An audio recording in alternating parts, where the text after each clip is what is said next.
Welcome back, everyone, to the Curious Neuron podcast. I'm Cindy, your host, and today's a very special episode. Not only do I have Dr. DaCosta here, a researcher, local researcher here in Montreal, but I also have Travis as a co-host. Welcome back, Travis, to the podcast. Thanks. It's good to be back on, Cindy. Love talking with you, and it's Same. always a good conversation and important stuff to talk about. So thanks for having me on. Yeah, I thought about you right away when we had to have this conversation.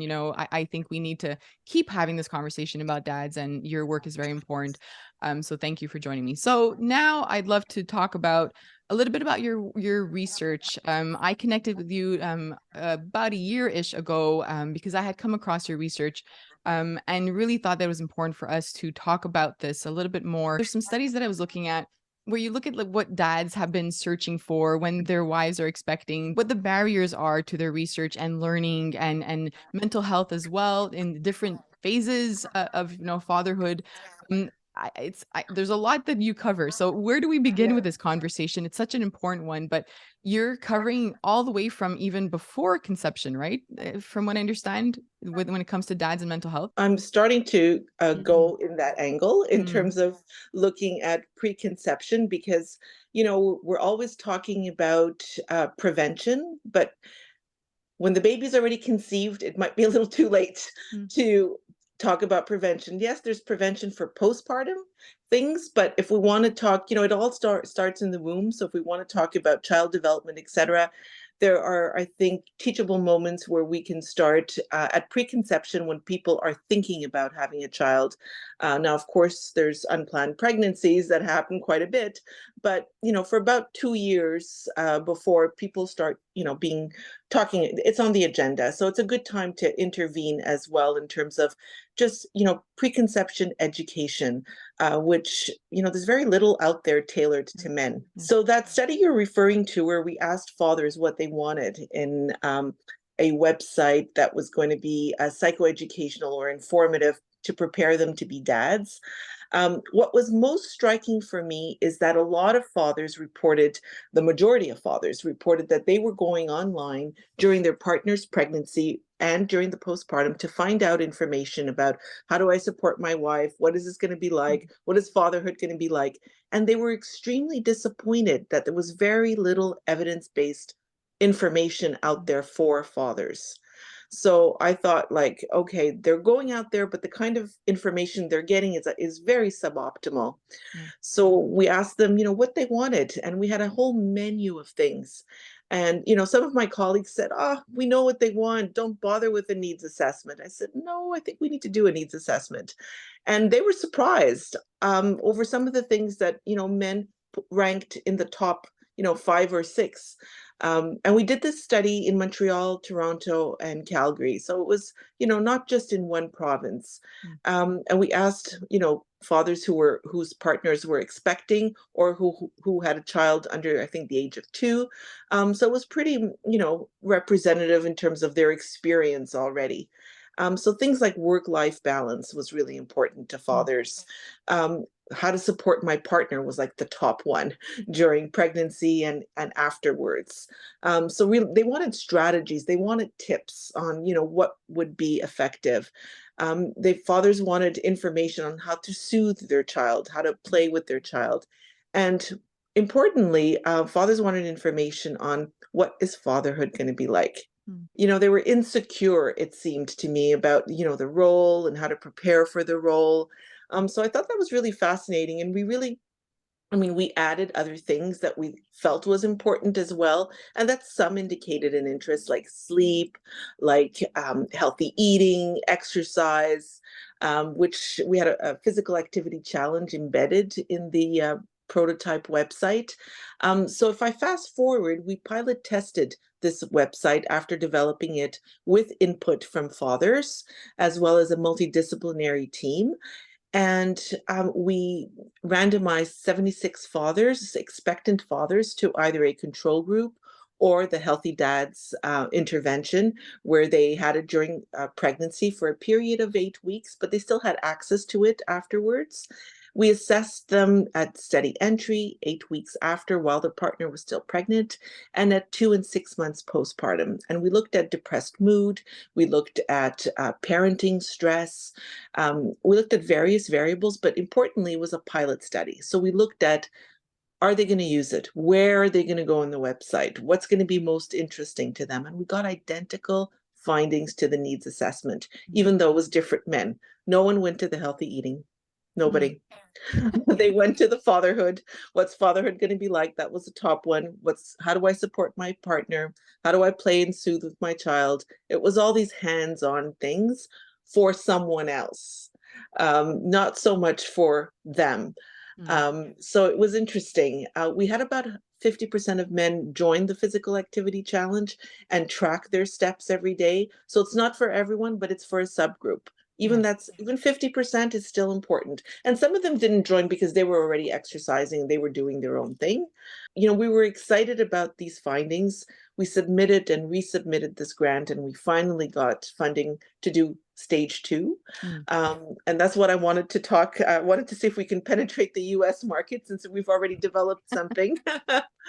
And really, we're going to try to make it as engaging as possible. It would be nice to test it alongside with one that's done for women, because we've also developed healthy moms. And I think that as a couple unit, even though it's very gender specific, we used a gender lens. I think that offering it as a package would probably be quite beneficial. But that's just my hypothesis. Well, I'm thinking of the questions that I received online when I said I was going to speak with you. And a lot of the moms are reaching out to me saying, how do I understand my partner a little bit more? How do I understand what they're going through if they're not even communicating that to me? Exactly. How do I even know that they have signs or symptoms of depression or So anxiety in Healthy postpartum? Moms, we have a module called Supporting Your Partner. So it's all about, what fathers are experiencing. We have resources in there for them to get more information if they feel. And I mean, having access to Healthy Dads as a wife or a partner might also be beneficial, because you kind of get to see what their journey is like. So it's really, I mean, it's a menu of modules that, people can just browse and pick what they think is most interesting for them at that point in their life. That's really interesting. Travis, from the work that you've done as well, what sort of information do you hear that is important as well for dads? I think a big one I hear on top of what Debbie has been sharing, I think they want to know what to do and how, and I think a lot of don't know what to expect, and from a variety of things, variety of topics. But I think one from kind of I've also heard, like, from a mental health perspective, is, my wife has postpartum. What do I do with that? That's a common question I get. And how do I support that? Or how do I know? And what do I do with that? Kind of feeling ill-equipped. And then something else I hear a lot of dads, when they become a dad, they feel isolated. I think a big one, big change in friendship relationships. You can't go out anymore with your friends. Yeah. So that's a big one. What do I do now? Yeah. There was something also that stood out to me in that study where it was like, I shouldn't feel this way, or I don't have the right, like, they feel sometimes that their partners gave birth and had the baby and now are nurturing and taking care of that baby. How can I have the right to feel this way, to feel sad, to feel anxious? I'm wondering, with the research, it's very clear that we need to do more, but these particular studies were a couple of years ago, and now you're moving on to the next phase. That's a big gap in the amount of years, and we're not seeing anything change, clinically, or with, even for myself, after giving birth to all 3 kids, no questions were asked. My husband was there with me at all appointments, and they never even spoke to him. So this I feel some doctors are asking. After my study came out, the one where I showed that 13% of fathers were exhibiting symptoms of depressed mood already in their partner's pregnancy, that study got a lot of media attention. A good friend of mine, who's also a psychologist, had just given birth. And when she went for her follow-up appointment, the OBGYN asked her, so how's your husband doing? Right. And she called me because this was her second child. And he never asked her that the first time. So it's baby steps. It's starting. I think that platforms like this are so important to put it on the agenda and have healthcare professionals as well as parents listen to this and hear this, because if they're not asking, then we should ask. We should ask about, are there resources? This is how I think my partner's feeling. How can I help him? Would that be the baby step? Because, I know that changes are difficult sometimes in the health system, right? are you happy if a physician or an OBGYN just asks like, how are you doing to the partner? Or should there be some screening that could even be even more, effective? Ideally, yeah. Ideally, there should be screening with both partners. So, one of the things that's been discussed is that, that CLSC, that nurse that comes to visit, I think within the first 4 weeks That's what we of the have baby's here, arrival. Travis. Yeah. That's what we have here. In Canada That's a or perfect Quebec. opportunity to ask dads how they're feeling too. But the thing with screening, especially in Canada, I don't know what the situation is like there in the US, Travis, but if you screen and you find someone screens positive, then what? We here don't have the resources. We cannot say, here's a referral and then have it take 8 months. It's too late. That's what you were saying, right? Yeah. Before. So privately is 8 months, then the wait list is Yes. much longer for, Exactly. It's probably a year. You know Yeah. how much damage could be caused in a year? Oh. Yeah. It can't. Travis, is that your experience there? Yeah, I think it's, our healthcare system is definitely different. But I think in some respects, depending on the person's insurance, it can take a while, depending. I don't think it's that long of a wait right now. That sounds astronomically long for you guys. COVID made things all the more worse. Yeah. So I know I have buddies in the UK too, just from my show, is similar thing where unless you're like super, super, super, super, super severe, you'll get care. But if you're kind of mild, moderate, it can be long time. And so you're right. Those symptoms get over time. Can they get better? Yes, but often they'll slowly just get worse. And so I think in our system too, I think if there is a referral made, it's going to be within a particular healthcare network or private pay. And so depending on the person, can they afford private pay? Are they aware of it? So it's still not a common thing. I have friends giving birth. They're not asked still in the US. I mean, now I think it does happen, but it's not the norm. Yeah. In fact, I was talking to a new friend of mine through some mutual friends of ours that are doing their own app for men. And he just had his second kid 6 weeks ago and wasn't asked. So wow. Depending on, we had midwifery care. We went different than your traditional standard care in the US. And we paid out of pocket for midwife care because we saw you were asked. I'm curious. I was asked by in our post follow-up midwifery appointment. She would check in, but that's not the norm though. That's not the norm. So it is, but these are people that I think they're definitely more aware of like kind of that holistic approach. Yeah. And so they're just conscious of it. And maybe they're aware of those task force recommendations where it's being strongly advised that we ask and include dads. Yeah. You touched on the impact, right? You said like there are astronomical, consequences to this. You have a study that looks like the behavior in children or was it the relationship or with the dad or the behavior that a child exhibits.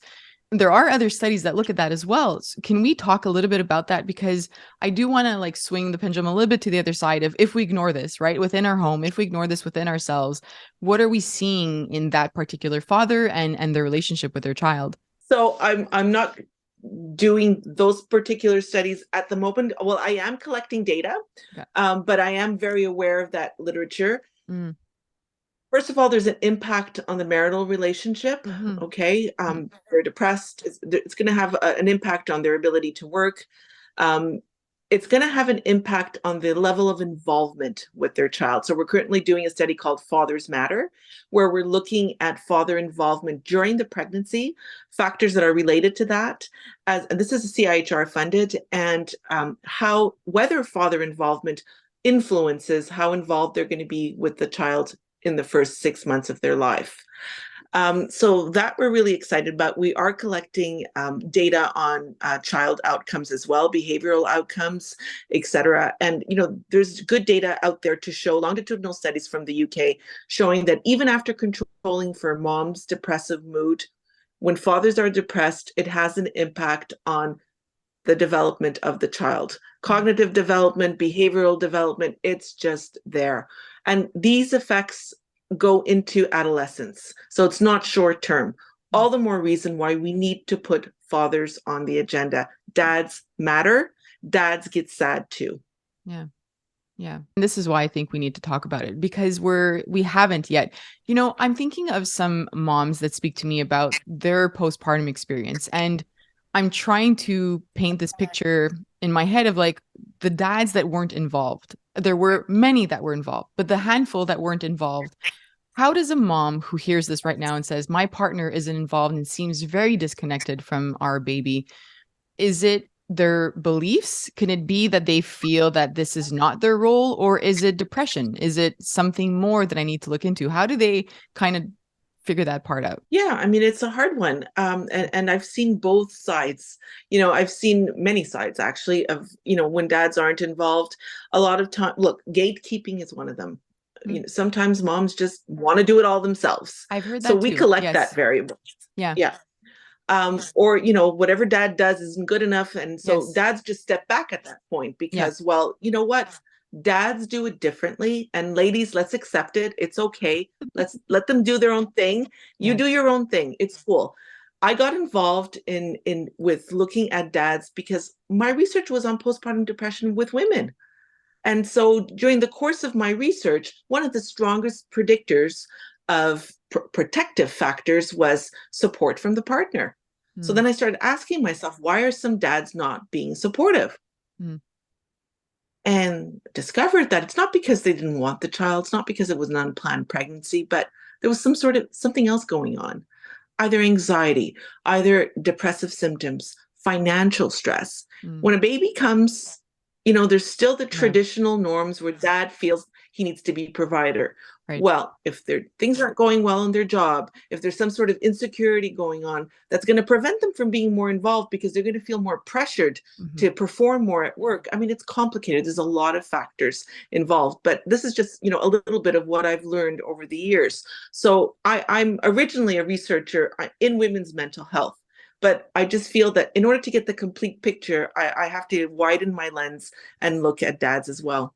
Yeah, I'm glad you're doing that because we do need to look. And dads are expressing differences right now that they want help. They want to understand themselves too in terms of mental health. Exactly. The fathering role has changed. Exactly. It's not the same thing 30 years ago. So what their role model is not a good role model for today. Now we expect dads to contribute. Yeah. We expect 50-50. They're lost. That's not how they were raised, many of them. How do you, and I'm assuming, I'm wondering from your end too, Travis, like with the people that you speak with, like I'm thinking of two things right now, like their own childhood and how they receive the message of what a dad looks like and what the dad does within the home. And then also, I always think about emotion regulation skills and emotions themselves, like the steps to me that are before all of this mental health stuff. Because if you can't cope with the emotions or you cope with them in an unhealthy way, then that does lead to mental health issues. So let's start with the home. How do we, because that's touchy, right? If you notice your partner is struggling with connecting or participating or being involved, how do you start this conversation? And I guess this is a question for both of you as well, because on the field or in research, right? Like, how do we begin this conversation with our partner in a conversation that's kind of difficult to have?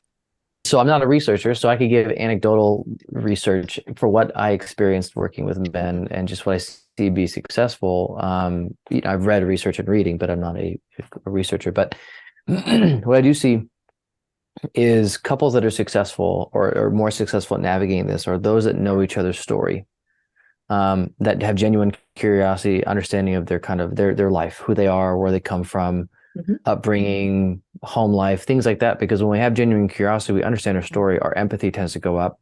We tend to have more patience and grace for our partner because we know some of these things that our partners might be going through aren't just because they're doing them, but because they're also dealing with some of their own childhood dynamics or kind of parenting, how they were parented or not parented, things like that.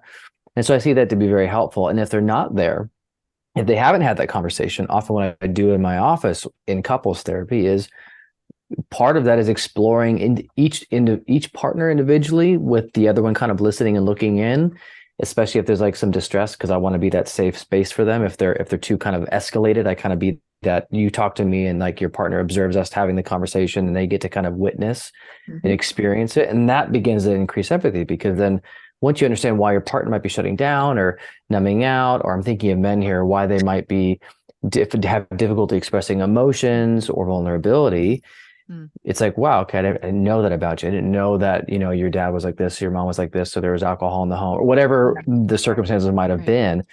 Now we have this great sympathy. we can have more success. So I think that's a big thing is I always phrase that way, understanding each other's story. So that's what I find really successful and important, because it's surprising how much people, how often people don't talk about this, and they get married and have kids, and they just kind of go through the motions, but it's like we got to go from the beginning and understand it, so we have perspective as to why we're doing certain things, why we're thinking certain ways, have certain belief systems that might be helpful or unhelpful, depending on what they are, in order to make change. So that's where I tend to begin. Right on. It's true. What's the research saying with that? Is it totally in line with that, or am I off base? Am I completely in line with that? But I mean, mind you, there's not a lot of research, right? I mean, so I'm talking more from my own clinical experience, where I do very much the same as you do. But in terms of, how do we engage men in this conversation? There's not a lot of research out there to guide us. This is why, one of the things I'm trying to do. But I will say that in terms of recruiting male participants, when I first started working in this area, I was told, good luck, you're never going to get men to participate. I beg to differ. I have gotten very good participation from fathers. We're currently doing qualitative interviews with fathers. So, I mean, I have a number of studies going on, Cindy, but another one that I have going on is called Parents. And it's basically one of the first studies to look at factors associated with paternity leave. We have very good paternity leave here, Travis, in Quebec, better than the rest of Canada. Not so much here. Not so much there. It's shameful, even for women, I must say. But that's another story. So we're looking at, who takes paternity leave? How long will they take paternity leave? What are the factors associated with that? Work-related factors, partner-related factors, maternal gatekeeping, and does it have an impact on father's mental health? Does it have an impact on maternal mental health? Hey, if dad's around, there's more support. How does that change things? And importantly, does it have an impact on child development? So I'm super excited about that study. We finished recruiting. We're currently going to present some data based on baseline, like when their partner was pregnant already. Were they thinking about paternity leave? How long? What are the factors? We're presenting that at the end of the month at the Canadian Psychological Association. I love that. I have both American. Sounds like a great study. Yeah. I just want to put the numbers out there, because I know there are Canadian and American listeners. So here, from what I remember, it's been a while, but my husband had taken 5 weeks off paid from his work. And I think they can take up to 6 months, right? You can divide the 12 months between the husband and the wife. Exactly. Paid. Travis paid. Wow. Yeah, I know mine for at least dads here, and it differs from state to state, I think. We have California recently did it a couple of years ago. I think it used to be 6 weeks paid.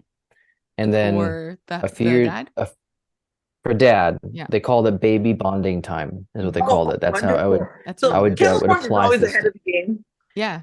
And now then they did 8 weeks paid, which changed 2 years ago. 8 weeks paid, which is great, and then up to 12 unpaid. So I could do 8 paid, 4 unpaid. Right. Which I took all 8. The first time 6 weeks, the first time with my first, because we didn't have 8, and I took every last minute, and we could break it up within the first year. Same. And so I did that, and fathers are taking that in California, Travis. I wonder if there's research being collected. That's a good question. I don't know. I think it's a good question. She's wondering. But I encourage all dads to do it, though. I'm like, you do it. Like, take it all that I tell them. Like, take the 8 weeks. It's I think some dads that I've had the pleasure of speaking with say things like, I don't really have a role right now at this point, or they're with the mom all the time, and I'm here to support the mom. Is that enough? How do I connect with my baby? So it makes sense what you were saying before about like what they're searching for, because I've heard that through dads. But I think maybe some dads don't realize that skin to skin, or holding your child, or that eye contact, or that the what's the word for it, but the back and forth kind of mirroring, and just like being with your child is having an impact on them, and on you. Reading to them, exactly. Thinking. We have all of that on Healthy Dads. We have all that information. So is that website available for anybody to navigate right now? Because no, it's a prototype. We're currently taking another stab at perfecting it, and we're going to test it in a few hundred men across the country. So here in And Canada. hopefully the US. Got it. And in how Canada, does, but I would like to tap the US. how does somebody participate in the study?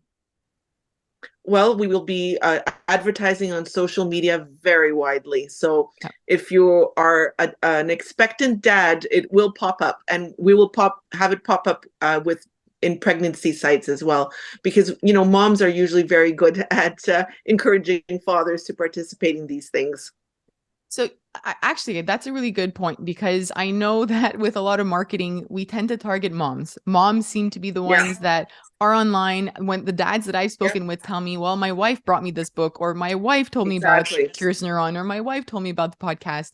So how do we connect with more dads? Even Travis, I think we spoke about this over the weekend, but the even an app that's for dads, how do we reach the dads, right? Like, how do we communicate the importance of this? We know there are dads out there that want to hear about it, but how do we find them? How do we get to them? Yeah, Travis, I'm really interested in that, because sometimes things aren't going well in the relationship already, and so mom is not reaching out to dads. Some of the couples we've had divorce soon after the baby, and those dads are in trouble. Okay, they're at even higher risk. So Travis, any ideas? These are good questions, ladies. And I would say anecdotal experience, clinical experience would say we want that. We need that. I mean, I think some big barriers I do see is the classic, which is still very prevalent. While we've made strides, I think it's still there, is the classic socialization of men around vulnerability and emotions. It's still very much a major barrier. There's not a probably week that goes by. If I were to get a new guy every week, I'd say minimum half, that's still like a barrier for them even coming in the door. So that's still there, big time. And so I think that's a big piece in this. Like, why would I engage in even the word mental health, I think still has a lot of stigma. I mean, because I think people go, and I can't remember who I was just talking to you about this, but I think people automatically go to mental illness. They just think it must be, well, I don't have that problem. I'm not that bad. So they push things off because I'm not that bad. And also, I think because there's been a lack of a healthy model of healthy emotional engagement and emotional intelligence, I think there's a misunderstanding of how they actually are doing, because I think their barometer for health is quite off and isn't calibrated, because the calibration is one to avoid and not to feel and push things down. And so they kind of go about business as usual. So when I think a new baby comes in, those dads that I think are in that category will just keep doing what they've always done, surviving, pulling themselves up by their bootstraps. But they also might drink more, they might numb out more, do other things, because yeah. And so they get a lot stuck. of that. I'm collecting that data, Cindy, by the way. Yeah. That's another. That's what I see in my office. I see it in my office, or they're tired, and so they work longer hours, and so I think they just do what they do anyway that they've been doing to cope. I think it just amplifies some of those other ways, and then it comes out in irritability, anger, and they may not have language for it. And then again, sometimes if you even address it, their barriers or defenses go up, because they might then feel like they're failing or not enough, or like I'm trying, and some of them think they're doing their best, and they probably are within their scope of competence and what they know to do. So in their mind, I think they are doing their best. And so I think that's even sometimes hard to reach them, because even to open them up to that is kind of like showing that they're somehow weak or not enough or failing, which then gets them in their defense mechanism to then run away, flee, or fight, or get angry. So it's tough. It's tough with those types of men that are stuck. And Travis, don't you find that in some cultures it's even more ingrained, and it's 100%. even more challenging? That's like that cultural lens is so important, and we know so little about dads of different cultures and how to reach them. And I've worked, so I have other friends of men, men of color, and it's like another whole other barrier. Men of color therapists too. I mean, men in therapy were the minority compared to women therapists. For sure. And then men of color is like another even. I have a lot of relationships and building bridges with these guys, and just trying to learn what they're doing and what are the barriers they're facing. And so be a safe place too as therapists. So you don't need to see a male therapist. I have lots of fathers in therapy with me. We can be safe too. 100%. And I agree. Women are for sure safe, but I think some men want, for some men, having a male therapist could even be less, depending on the person. Sometimes seeing a man is even it actually gets fearful. It's like, I'm not going to talk to a guy about that. Heck no. Yeah. Like that's, Yeah, I exactly. can't do that. So it depends on the person, I It would depends on say. the And person. there's a lot of nuance to it, I would say. Yeah, yeah, I agree. And it also makes me think of another question. Sorry, Cindy, but No, go ahead. the That's what we're the here other for. thing that we're forgetting here, that is even less researched, and we have so little resources available is, hey, how about gay fathers and what Mm, they go through? Mm-hmm. So I yeah. want to expand Healthy Dads into looking at, the needs and specific resources tailored to gay dads and their journey. Mm. Yeah. And men of color would be, I'm not sure if you're doing that too. I think that's another layer, and Yeah, for sure. for sure. Where do we go from here? Right. So now let's just picture 5 years down the line, down the line after, your study and the results have been published. What are you hoping to see, or I guess, changes? We spoke about the screening, but what else needs to change in our society? Acceptance that, you know what, it's okay to talk about men's mental health. We're talking about health, we're talking about prevention, we're talking about tailored resources based on the unique and similar needs of men. Mm. So, I'm hoping that and it doesn't have to be Healthy Dads, but something like that could be available, widely accessible, free, where men can talk to other men can get resources that other guys contributed to and said, this was cool. And, it takes you from there. We have a section that's just resources in their own community that they can then go to.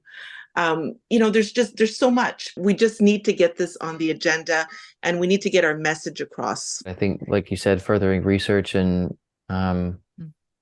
I think just more. I think just it needs more of it. I think you're right. I Yeah. think there's just not enough. And I was talking to another good buddy of mine who started the app Mental. If that app. But he said trying to get funding too for men and mental health, it's like you get crickets sometimes. It's just Oh, like sure.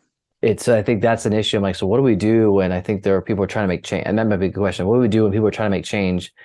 And you're hearing the talk, we need to help men, but then you go to do research or get funding and it's like crickets. Like, what do we do as a society if, like, I guess that, I don't know if you could answer that Took question. me 4 tries to get funding for the second part of Healthy Dads, and I'd said that's my last try. I'm not going to do it again. And then I get ranked first. I'm like, okay, finally. I was just going Yeah. to throw out all that work because no But one was funding it. Even but the how sad original is that? Like, how funders. sad is that? Like, you have to ask 4 times to get men help. To get, help for men. It's already developed. I just need to do a little work on Mm, enhancing it. That's it. Yeah. mm, But and I think that kind of goes back to society a little bit, right? So Travis yeah. was talking about an app that he heard. I have spoken to the CEO of an app who was struggling with getting funding, and it was an app specifically for men, for dads that can have a space to chat and have conversations. I saw the app. I We was should all interact because, we can work with each other. exactly, but they didn't get funding and they struggled with that as well. So I mean, so that means the people that have the money or that are able to make the decisions like CIHR or these government, these granting agencies, they're not seeing this as important. Society's not seeing this as important. Investors are not seeing this as important yet. That means there's a lot of work to do because There's a lot of yeah, work to do. a Yeah. lot. So it's almost as if this, in addition to all the research, there has to be the change in the conversation that we're having and Awareness. an We awareness need switch. Yeah. awareness that it's not just for dads. This has a ripple effect on the mom, on the Mm, child. There's a ripple effect on the family. Yeah. So I think that there's the narrowness is that, oh, well, there's so many studies on men already. They dominated the cardiovascular disease research, so we're not going to put any focus on them. Excuse me, but in mental health, women have dominated the research area. Parenting. We need to focus and on parenting and on perinatal period. Yeah. We need to include dads because they're part of the package. That baby didn't just get there on its own. Okay. No, and it's true. It's true. And whenever I post a study, so I've been covering, research on parenting for a few years now. And here I am like covering studies saying like, well, when they looked at moms and then they saw this in the behavior, or when they looked at moms and asked these questions, they noticed this about their child's emotions. And How I'll about get comments. Exactly. I'll get comments from followers saying, what about me? What about the dad? What role did exactly. I have? I don't have an answer for them. I'm just summarizing the research that's out there, but I'm glad to see that people like you are placing an importance on them, because dads matter too, and we have to keep saying that out loud. And I think that's needed because something, and this is a generalist statement that I'm going to make here, but something that it's good to see. I think women are advocating for men and fathers. For sure. And bridging. And I think vice versa. I think men advocating for moms and women is also needed, but in this space particularly, because I think there's still messaging out there that I hear is that I think there's still a message that comes across to men and fathers that essentially is saying, just pull yourself up by your bootstraps, kind of move on. I think. I love that. I love that you just said that. Like it's still being said, but not being said. Yeah. And so I think it's like, we'll just get just get over it. In a way, they're saying the same messaging that's been said in a different way, but it's communicating the same thing. And so I think what it's doing for a lot of men and fathers is still like, well, why try? Like I'm going to just go back to what I know. I'm so happy you said that. There's two reasons. So once I talk about dad specifically sometimes, like as a post, and I'll get some messages saying like, who cares? Or, my husband was never there for me. Right? Or why? Or I'm divorced because my ex-partner was just like, enter all the words in the blank. Yeah. And I recently I was on a flight, and this man sat beside me, and his partner was on the other side. She had a baby in her hands, and she said, "Can you get whatever it was in the bag?" And he was searching and he couldn't find it. He was looking everywhere. He just couldn't find it. And she started yelling at him. She's like, "Why are you so stupid? Just find the damn thing. Stop being stupid, you idiot." And I became so uncomfortable sitting beside him. And I didn't know what to say. I didn't know what to do, but he just couldn't find it. It doesn't make you dumb or an idiot. And I could just imagine at home, right? Yeah. So I talk to parents about creating an emotionally safe space for their child to express emotions, to communicate them.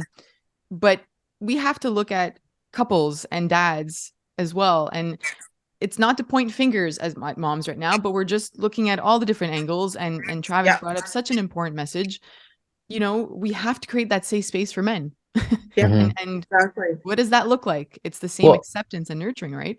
And put it this way, let's just take a typical guy. He's been raised in that typical stereotypical, pull yourself up by your bootstraps. Don't show emotion, don't show weakness, you'll be girl. All these messaging that men have been taught. Now they have a baby, and let's say they're that guy. Now they're told to be vulnerable and feel. In fact, I posted a little play on this the other day. It's like touching a hot pan when you're a kid. You learn not to touch a hot pan because that's dangerous and a threat. And so you learn, I'm never going to do that again. Why would I get burned? And so you take a guy now who's 35, let's say. So 30 years of his life prior to his awareness, and probably before 33 years, told don't show emotions, otherwise you're weak, especially sadness or anything that's anything other than strong. Yeah. You're somehow not manly, not masculine, you're a wuss, all these things. And now you're expected to feel, or you're being demanded to feel. Well, neurologically what's happening, and based on the nervous system state, he's going to say, well, the brain already knows, don't do that. That's dangerous. So they're going to shut down. And so they're being told, just feel what's wrong with you. And it's like, well, you're just going to put them more into defensive. And so I think the lens I'm trying to get at too is like this trauma lens of like the nervous system of like, well, we've been trained to not feel, we've trained and learned it's not safe. And so even that woman sitting next to you in the plane, it's like, she's just doing the very thing that's been done to him. And so he's probably going to shut down, numb out, disassociate, disconnect. Talk about the level of distress. Yeah. Experiencing that. That's just so distressing. And then it manifests in like lack of sleep. Right. So many different ways that physiological distress is being expressed. Yeah. Yeah. So we all need to help each other. Yes. At the end of the day, we need to make bridges amongst moms and dads and moms and back and forth, or dads and dads, like whatever it is, we need to bridge gaps. We need to understand, because it's like, if we actually approach with empathy, we'll see it. But I think there's just not enough empathy and curiosity. I think we get stuck in our own stuff, and then it just perpetuates some of the tropes, some of the things, and then we don't actually heal. We just divide. And unfortunately, there's a lot of accounts out there that I see in social media world that I think add more to the burning of the bridge versus the building of the bridge. So I always love connecting with people like you. That's like, let's help, because it helps everybody. You're right. Helps kids, moms. Helps Let's not everybody. stay in our silos. Let's help each other. Yes to that.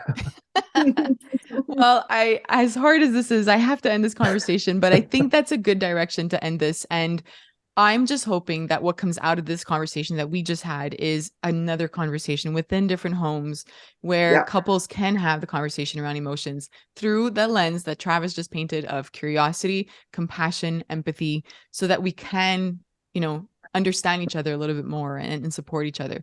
Thank you to both of you for joining me today. Thank you. I hope there's some links that I can share. So whenever everything is available, I know some parents here with Curious Neuron love participating in research and love learning more. Absolutely. So please share that. Perfect. So we'll have all those links in the show notes. Thank you to everyone for listening to the Curious Neuron podcast, and I will see you next week. Bye.